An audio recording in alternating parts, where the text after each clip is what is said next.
Assalamualaikum warahmatullahi wabarakatuh. Alhamdulillah. Selamat datang di Millennial Podcast. Saya Risma Safira. Hari ini kehadiran tamu yang luar biasa. Beliau adalah Ustadz Ahmad Fauzi Palestin, Sekretaris Majelis Ulama Indonesia Provinsi Jawa Timur.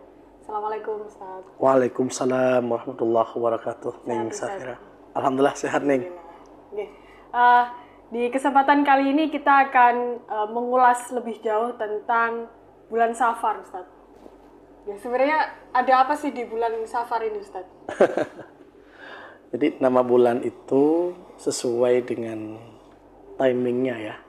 Sebagaimana Ramadan itu diberi nama Ramadan karena menghapus ya, membakar dosa-dosa seorang dengan cara berpuasa dan beramal soleh.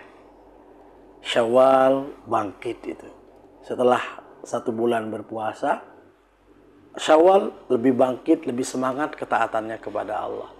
Begitu pula Safar. Safar itu kan artinya kosong ya. Di tataran pendidikan kita sebelum kelas 1 itu kita masuk ke kelas sifir. Kelas 0 lah.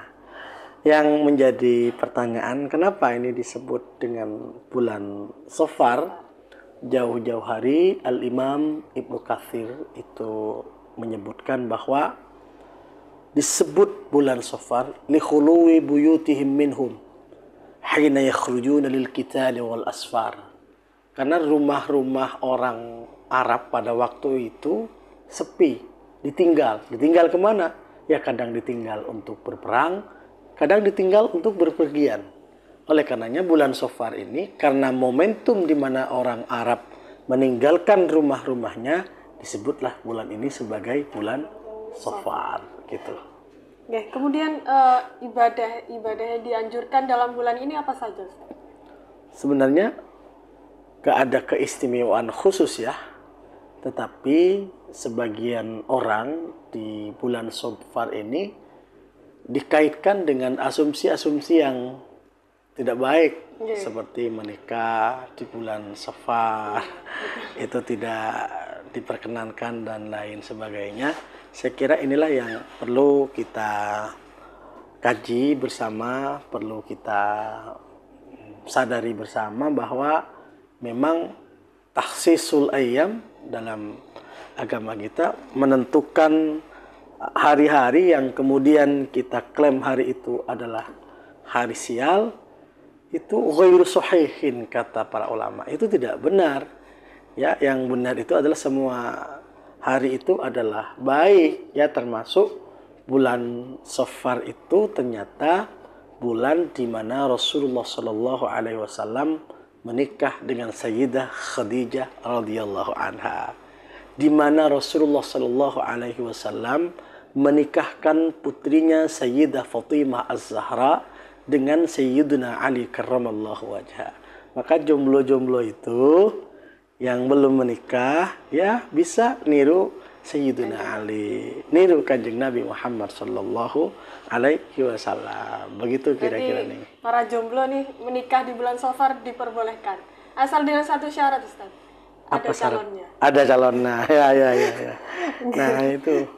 Kemudian ada tradisi yang menarik ini di Indonesia terkait bulan Safar ini, yaitu kalau di Jawa mungkin disebut jenang sapar, gitu.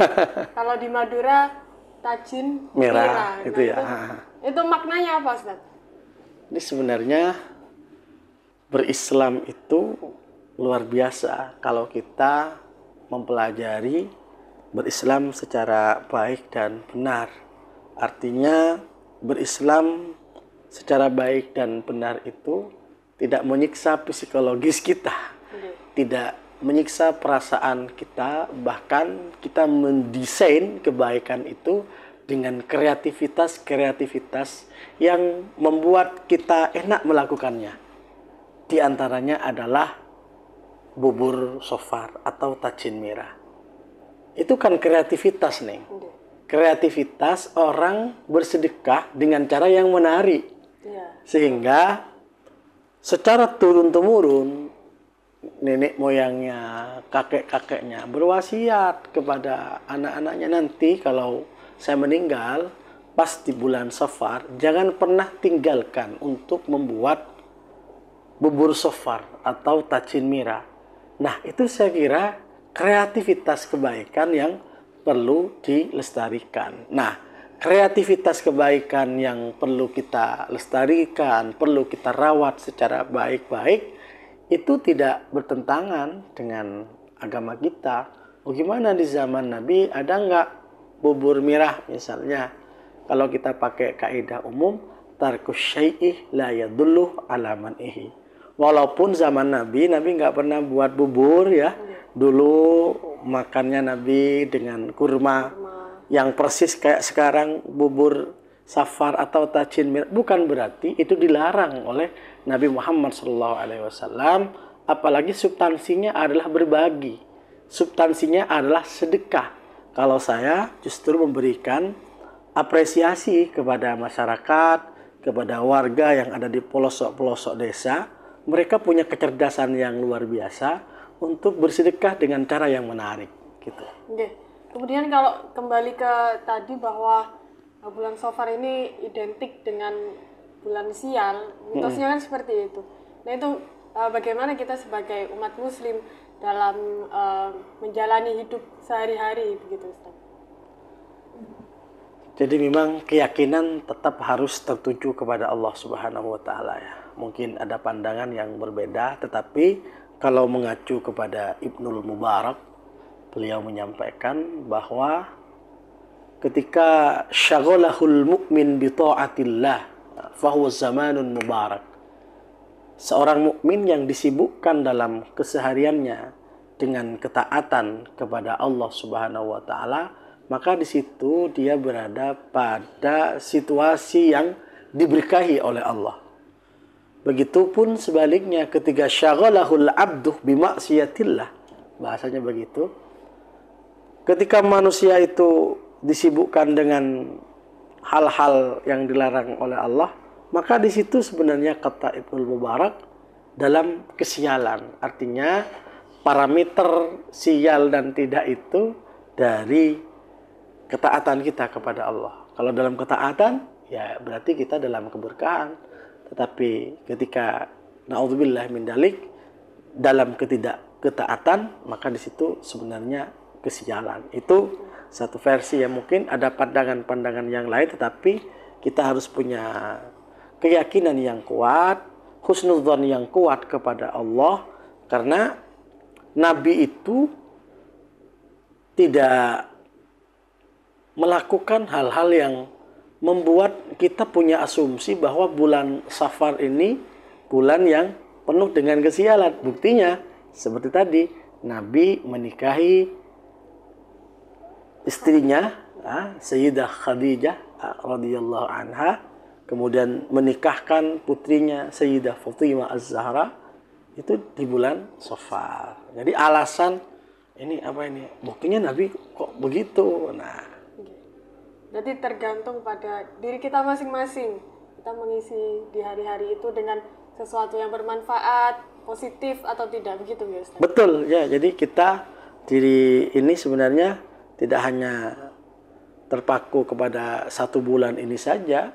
Di bulan-bulan yang lain, ketika kita sibuk dengan ketaatan kepada Allah, di situ sebenarnya berkah. Ketika disibukkan dengan hal-hal yang dilarang oleh Allah, di situ sebenarnya kesialan. Begitu.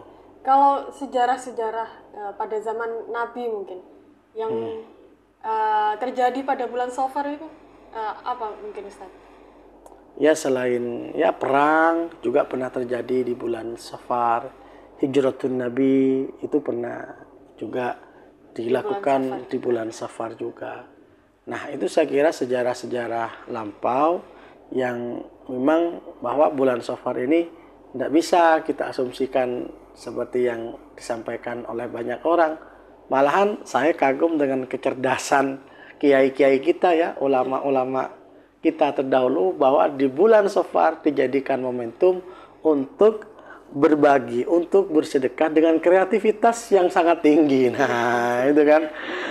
Dan tidak hanya di bulan Safar kalau bicara bubur ya, bulan Muharram itu ada bubur syuro. Nah, itu kan pindah bulan, pindah lagi.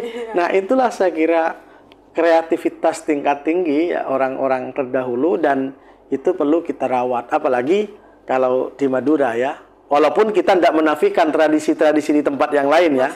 Masih banyak lagi ya, karena yang saya tahu di Madura itu warnanya merah putih nih. Warna buburnya itu merah putih. Saya pikir-pikir ini kenapa kok warnanya merah putih ya. Ternyata kebangsaan orang Madura itu begitu kuat ya. Kecintaan terhadap NKRI itu begitu kuat.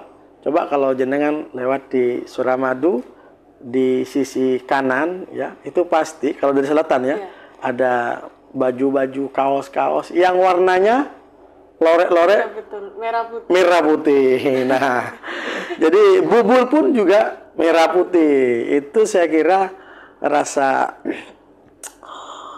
kepedulian, rasa kecintaan terhadap bangsa kita, dan ini perlu dirawat, perlu dikembangkan sehingga ini bubur, tetapi bubur ini tidak hanya bermakna untuk mengenyangkan perut saja.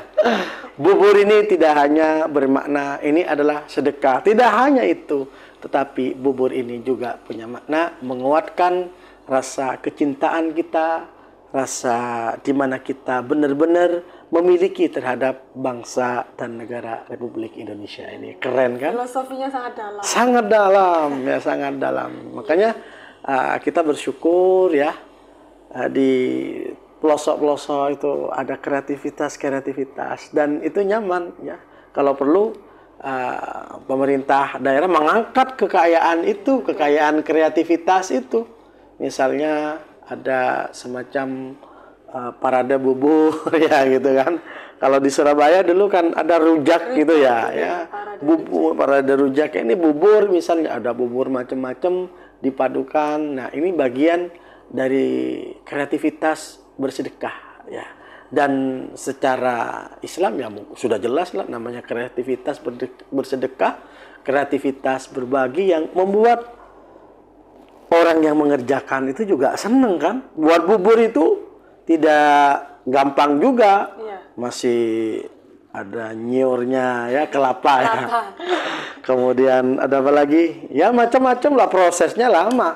Tapi mereka buat dengan riang gembira, dengan senang.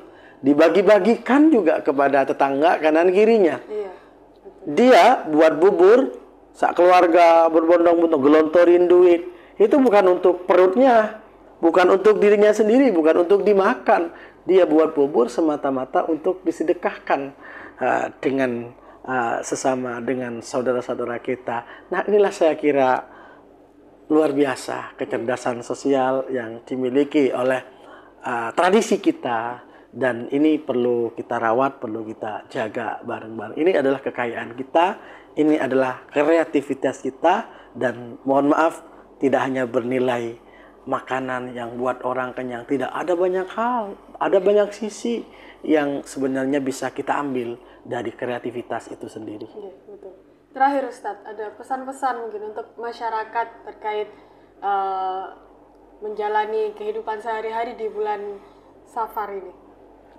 Ya, bulan Safar ini kita tetap meningkatkan kebaikan-kebaikan ya. Hilangkan asumsi-asumsi yang kurang tepat.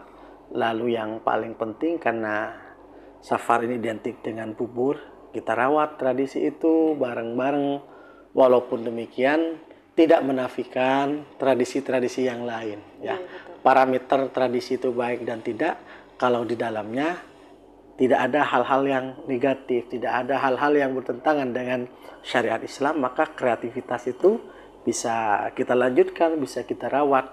Dan kreativitas buat bubur bagi warga Jawa ya, karena saya orang Madura ya, terutama orang Madura, ini perlu kita rawat. Ini cara bersedekah dengan cara yang menarik, dengan cara yang unik, dan hitung-hitung ini melanjutkan jariyah ya. Jariyah para pendahulu-pendahulu itu. Ketika kita mengamalkan ini, otomatis nenek moyang kita, kakek-kakek kita yang dulu mencetuskan sedekah dengan cara kreativitas tinggi itu juga mendapatkan limpahan pahala di hadapan Allah Subhanahu wa Ta'ala. Jadi nggak sesederhana bubur kenyang enak, enggak begitu. Lain lagi didekati dengan kebangsaan. maka semakin syumul ya kalau bahasanya, semakin jami' mani ya, semakin komplit ya tentang bagaimana kita memahami bubur safar ini tidak sekedar dari simbolik ya, ini makanan yang buat kenyang, tapi ada banyak hal, instrumen yang perlu kita renungi, perlu kita pahami dan kita ijawantahkan dalam kehidupan kita sehari-hari. Baik, jadi bahwa disebutkan bulan Safar adalah bulan kesialan itu sebenarnya mitos saja ya Ustaz. Jadi banyak kebaikan-kebaikan yang bisa kita lakukan di bulan Safar ini, seperti dengan meneladani kisah-kisah Kanjeng Nabi, sejarah Kanjeng Nabi dulu begitu, menikah gitu ya. Utamanya menikah. Baik, terima kasih Ustadz sama-sama Ning waktunya Safira berbagi dengan podcast ini.